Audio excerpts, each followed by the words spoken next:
PB news. कहते हैं पूत सपूत तो क्या धन सच्चे, पूत कपूत तो क्या धन सच्चे। पेंशन की राशि के लिए पिता की हत्या करने वाले ऐसे ही एक कलयुगी पुत्र की कहानी सामने आई है, जहां चंद रुपए के लिए पुत्र ने उसकी पिता की जान ले ली, वो भी दिल दहला देने वाली अंदाज में। जिसने उसे पाल कर बड़ा किया और अपने पैरों पर खड़ा किया, लेकिन पैसों की लालच में वही पुत्र अपने पिता का हत्यारा बन गया और हत्या को अंजाम देने के बाद फरार हो गया। रिटायर्ड वृद्ध पिता को पेंशन के पैसे के लिए जान से मारने की ये घटना मुंगेर की है, जहां 2 मंजिला छत से धक्का देकर रिटायर्ड रेलकर्मी की उसके ही पुत्र ने हत्या कर दी है। मुंगेर के ईस्ट कॉलोनी थाना क्षेत्र के नया गांव में बुधवार की सुबह ये घटना हुई, जहां रिटायर्ड रेलकर्मी राम स्वरूप यादव रिटायरमेंट के बाद अपने बड़े बेटे महादेव यादव के साथ रहते थे। राम दूसरी मंजिल पर घर में रहते थे, जबकि रेलकर्मी की पत्नी और नाती ग्राउंड फ्लोर पर अपने छोटे बेटे राधे श्याम के साथ रहती थी।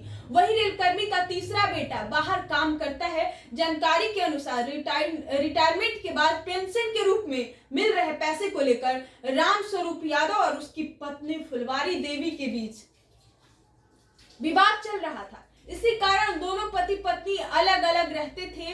इसी विवाद में छोटा बेटा राधेश्याम यादव अपनी मां का साथ देता और पिता के साथ मारपीट भी किया करता था।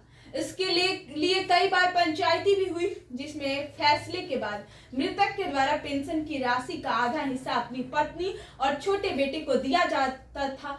इस बीच अधिक पैसे लेने की चाहत में हमेशा छोटे बेटे का द्वारा पिता के साथ झगड़ा किया जाता था। मृतक के बड़े बेटे महादेव के अनुसार बुधवार की सुबह से ही उसके पिता से पत्नी फुलवती देवी, नाती विक्की कुमार और छोटे बेटे ने गाली गलौज और मारपीट की ताकि पेंशन में और हिस्सा मिले।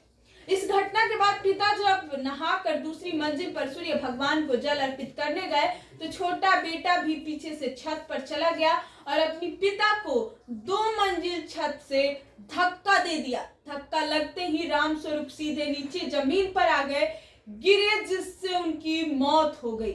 इस घटना के बाद से सभी फरार हो गए। एसपी जे रेड्डी ने इस मामले में कहा है कि घटना की सूचना के बाद पुलिस मामले की जांच में जुट गई है और इस मामले में प्राथमिकी दर्ज कर दोषियों के खिलाफ कार्रवाई करते हुए जल्द गिरफ्तारी करने का निर्देश ईस्ट कॉलोनी थाना प्रभारी को दे दिया गया है। बने रहिए।